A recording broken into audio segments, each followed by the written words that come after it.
Greetings, R. Frederick Riddle here with another episode of Becoming a Published Author is Fun.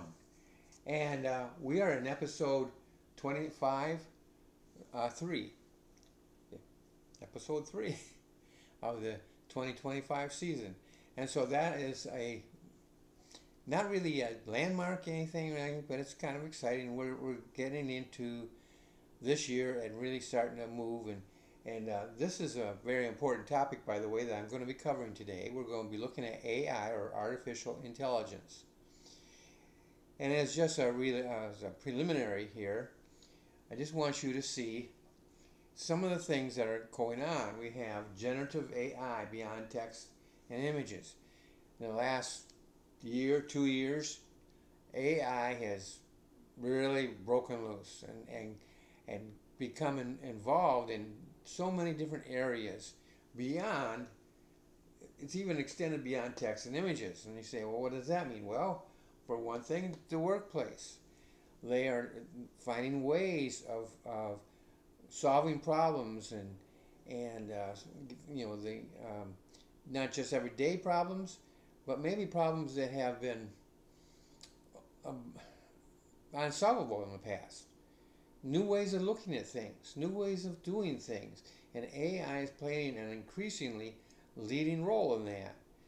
Is that bad? No, that's actually good, very good, in fact, with certain um, limitations that I'm going to get into in a minute.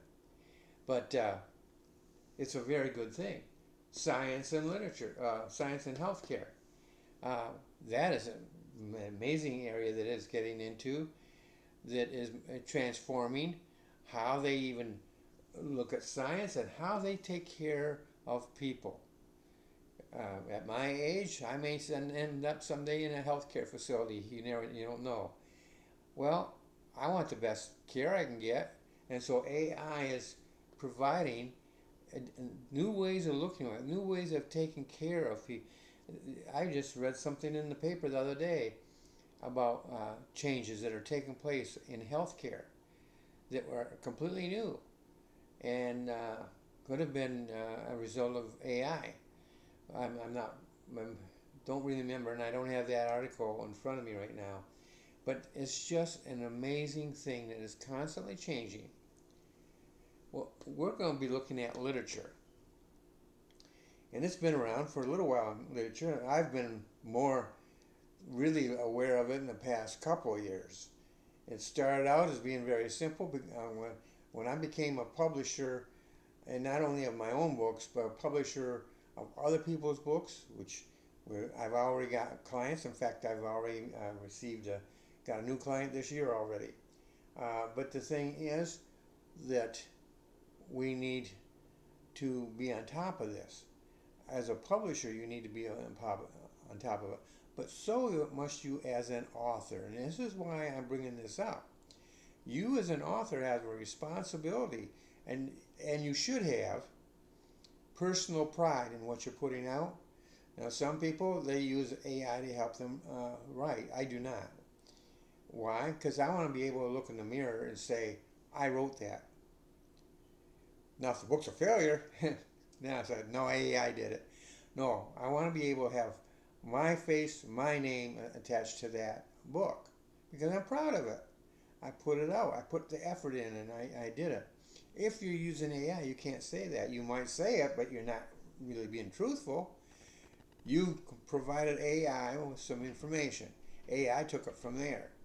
Now, you may have edited it afterwards and tried to make it more like a more factual, more maybe have your personality into it. So now you've become what they might call a contributing author. But the AI is still the main source. That's my opinion, and it's up to somebody else to prove me wrong, because I don't see any reason to think wrong about that. But AI is a useful tool. I use it, especially for marketing and for other things. The more we go forward, I'll probably be using it. I'll find other ways of using it. I just don't use it for the writing aspect of it. I want my personal stamp on it. If that's not important to you, then go ahead and use AI. but be careful, and we'll get to that. So here we get down to, in the literary field especially, but this actually applies to all of AI, ethics and regulations. You got to have ethics. Ethics are simply the do's and don'ts that you should have. Something is unethical. It doesn't mean it's illegal. It's just unethical. It's not something you should do. There are a variety of reasons for that. So I don't have time to go into all the reasons. But there are a variety of reasons why you got to have ethics. One ethic that you have that I'm going to be mentioning in a moment is plagiarism. That is ethical, and it is also a legal issue. Both ethics and legalities come in because it is against the law to plagiarize. So you have to have that. Well, codes, ethical codes, generally speaking, are company codes. Every company can have their own codes. You as an author, think of yourself as a company. You are a business person, whether you know it or not. The moment you picked up a pen and started writing, you're becoming an author. You stepped into that field. And so you are a business person. You should have a code of ethics for yourself. The idea that I had just mentioned to you about using AI in writing, that is a code of ethics for me personally.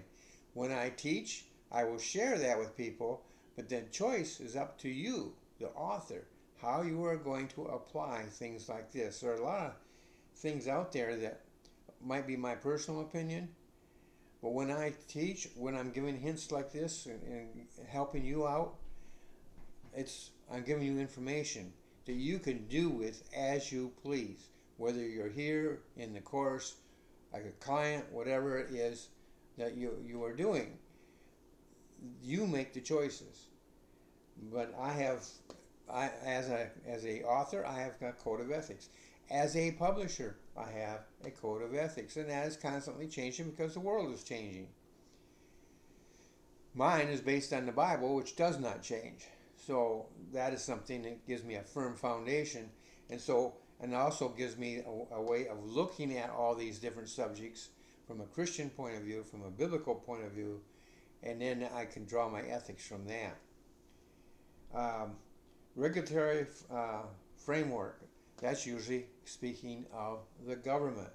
And so these are just what we're going to be looking at today. I'm going to take this down because it's taking up a little bit of space here, and I want to be able to actually get involved in this because this is a very important thing for you and for any other author. So let's get started in this. So first of all, personal note is why I am looking at the AI news. I am frequently looking at AI or artificial intelligence because I do teach that course. I was talking about basic authors training. I am also a publisher of Ministry Publishing and Fast Track. These are where people already know how to write. They don't need a course. They already know how to write, and so now they want to publish. And so I make that available to people. So that is one of the reasons why I am very interested in this subject, because it impacts me as an author and as a publisher. Now, I'm not saying that you're going to be a publisher, but as an author, and I've said this already, I'm repeating myself, you need to have your own code of ethics. You need to know where you stand on this issue. And you got to be flexible enough to move with it. There are some areas where I was concerned of before that there's been some corrections, but there are other areas I didn't know about that now popped up. So it's a constantly changing area here. It isn't a subject you simply write down all you know about it, leave it, and walk away from it. It doesn't work that way, folks. I'm sorry to say that. The English language changes, but not nearly this fast. And so you can write something down about it, what's correct and what's incorrect, English-wise, and be sure that it's going to be there for a while, and you can take your time. And if it impacts you, then you change something. But AI is changing by the day. I first became aware of it about 2 years ago, back in 22 when my wife passed away, and the Lord led me to take the business I already had, which was to publish my own books and her books. Uh, uh, so when she passed away, I was left with just my books. Well, I have one one book that actually encompasses most of her books, and then I have a novel that she wrote also. But outside of that, it's been pretty much my books. And the Lord showed me that He wanted me to expand the business, to open it up to other Christians. And so that's what I'm doing. But with that comes certain responsibilities on me. My responsibilities were only for us, for Teresa and myself, as to what was right for us. Um, I wasn't imposing them on anybody else, and don't get me wrong, I'm not imposing these on you now. I'm putting them out there for you to look at, for you to study, and decide whether you should adopt any of these ideas for yourself, or maybe just ignore the whole thing. It's totally up to you. I have said that AI is constantly changing, which means I have to keep up with it. But if I have to keep up with it, so do you. So it's been around a while, and in the past year there's been a great growth in AI itself and in the ethics area. Government regulations are needed whether you like it or not, and I'm not one that likes government regulation. Not that I go out and try to violate the law, mind you, but when you can keep government out of our lives, or at a um, minimum involvement in our government, in our business and things of this nature, that's good. The United States government was founded. One of the founding principles was small government. Over the years, over the centuries, it has grown. And I'm glad to say we got somebody coming into office who's going to start chopping away at that. But even if he's successful and he does it for 4 years, the next president can come in and undo everything he did. Or if you get another president, they might take it and build on what he's doing or does, and make it smaller yet.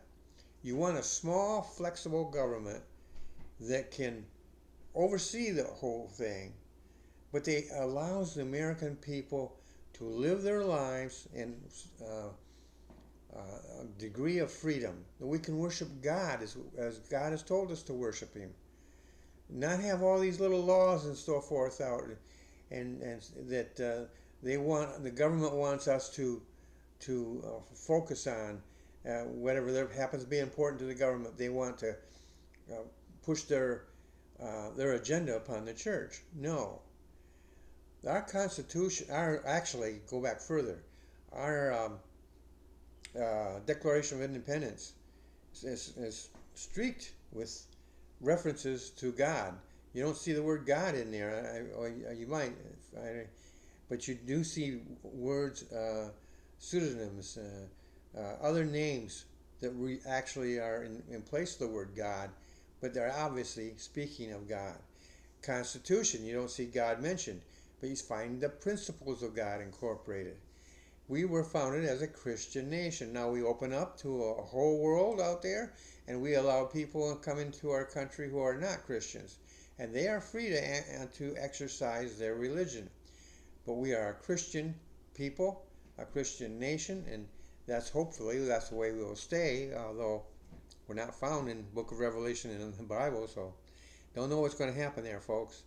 But the thing is this, that while we are a Christian nation, we need to uh, apply the principles and so forth of our faith into whatever we do. In your case, in my case, we're talking about writing.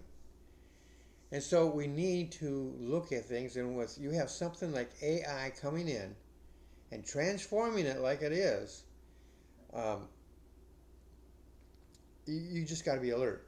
Now you might wonder, what do I mean it's transforming? Okay, I picked up this statement. Uh, it's not mine. I'm going to read it to you because, and I don't know who authored it or anything like that, but I think it's pretty good. Listen to this. AI is transforming data analysis, language checks, and literature reviews and research. Ethical considerations, including plagiarism, I mentioned that earlier, bias, privacy, responsibility, and transparency need precise norms and human oversight. There is no global consensus on ethical principles for AI, and regulations are needed to ensure accountability and fairness and transparency. Now, I've already referred to the fact that personally I don't like government being involved in our life or in our business. But the very lack of self-government that we're seeing forces the involvement of legal rules. And you say, well, what do you mean lack of self-government? AI is so grown, it's grown so fast that it has been, just to keep up with it is a chore for companies. And it's got a life of its own in one sense of looking at it. And so no one's been able to really get hold of it. Now they are starting to look at rules and regulations, and they are starting to, and so hopefully they can rein this in. You want it to continue to grow, and that's one of the problems. You want it to grow, and all the areas that it's involved in, that's not a bad thing. What's the bad thing is AI is not a moral person. AI is software, really. It's not even hardware. It's software, and it is growing rapidly. And so somebody comes along and they see something that AI is doing and it's wrong. Well, they can go in and correct that. But now it is growing in such a random and speedy, rapid way that down here you may have a one particular issue, but what you really need is a principle. AI needs to be governed by some principles, and they haven't really nailed that down yet, what those principles are going to be. So is that, now listen, the Bible is not AI. The Bible is the Word of God. But the Bible does this. The Bible gives us principles to live by. And so the principles are out there. It's called the Bible. In the country we live in today, although we are a Christian country, we've largely departed from a biblical stance on things. We now call things that the Bible calls evil, we call good, and things that the Bible calls good, we call evil. But the Bible is still there, and it does provide that kind of a framework. But that's not what we're going to see. I'm trying to be a realist here. We're going to see human beings come together. Hopefully they check with the Bible to see how things go, but we can't be guaranteed that's going to happen. And so what's going to happen is we're going to establish some rules. Hopefully they will be good rules that will actually blend with in and fit in with the biblical view.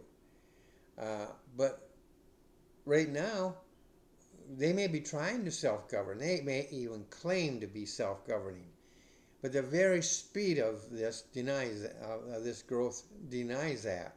Because once you think you have that suppressed over here, it pops up over here, or it pops up over here, or something like that. And it's just constantly, it's out of control. That's my opinion, and you're free to disagree. But the thing is, I just think it needs to be brought into more control. And one of the reasons that I have concerns about AI is because of that lack of self-control. And whenever you have lack of self-control, the government gets to. They're literally forced to be involved in the area. So I would hope and pray that governments, authors, anybody who has anything to do with AI will take a biblical view and impose that. It's there. Like I said, it's there, and it can be made to work. Uh, they literally they could actually write the codes in or the principles into their code. Um, so I have a little knowledge of computer code. I taught myself, and that was a long time ago. So it's changed a lot. But if I could do it back then, you can certainly do things now, and far better. So I believe it can be done and should be done, and I think that is something that is a definite um, issue that you and I face every day. Every time you sit down to write your book, you face those issues. I choose not to face the AI issue by simply not using it in my writing. Now, I may use AI in my advertising. In fact, I believe I already have. So the thing is like as I said this earlier, it's a useful tool. No more than that. It's a tool, and as long as you think of it as a tool, you're going to probably be able to manage it and control it and use it properly. So hopefully this has been of value to you to just get a further grip on it. Like I said, I have to update my lessons that I have, and I'll be updating my lessons on AI. So in the course that I teach, but I wanted you to see it too, because it is very important. There's a lot of information out there that you can get. That statement that I read earlier, I got that by when I started doing research on AI, and I came up with that. And I can't improve on the writing. I thought it was pretty good, so I went with that statement. So, but be careful when dealing with AI, any tool for that matter, but AI especially, so that when you don't get into any kind of legal trouble. You don't want to be a plagiarist. You don't want to be someone who comes in conflict with the government over your writing. You don't want to be censored. You don't want to be fined or in some way punished simply because you didn't know. It's your job as an author to know where you are, to find out the information, and then apply it. And because one person applies it one way doesn't mean you have to apply it the same way. Different folks will have different, the old saying, different strokes for different folks comes to play right here. Because you are a unique individual and created by God. And you have a duty and if you're watching this, most likely you're a Christian. But if you're a Christian, you have been, well, as a human being, you've been created in the image of God. But as a Christian, you are, you have God dwelling within you, and wants to work through you, and maybe even using you as a writer to influence other people. So you have a huge responsibility there.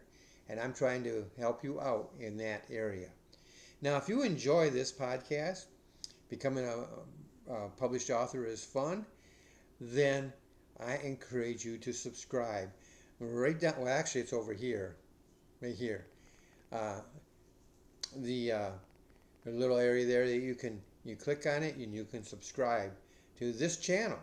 And by the way, you not only get becoming a published author is fun, but I have another podcast out called Christian News and Views, which you might find interesting, and it will just be available to you. It'll be come right to your, if you have a YouTube channel, it'll come right to your channel. You can follow me, and that will go. You should get a notification in your email. So I encourage you to do that, but also you have the opportunity to comment. If you disagree, that's fine. Just keep it cool. We're allowed to disagree with one another, and if it requires an answer on my part, I may very well answer it. I'll look and see what kind of comments I get, and then we'll take it from there. It may actually end up, you might say something that I'll see of such value that I might actually not only include in future broadcasts, or podcasts rather, but also in the course. It could be, you could say something that is so profound that I think this, I just got to use this. Who knows? So just take advantage of it. You have the opportunity to comment. In the meantime, I want you to have a good time and get busy writing. You don't have to wait on somebody else. Start writing, and just start writing down. Keep a notebook. Write things down. It don't even have to be in story form yet. Ideas, concepts, uh, getting the routine of starting to write things down. Get busy doing it, and you'll find that the more you do it, the easier it will come. Meantime, be careful with the AI. You have a great day, and I'll see you in the next episode.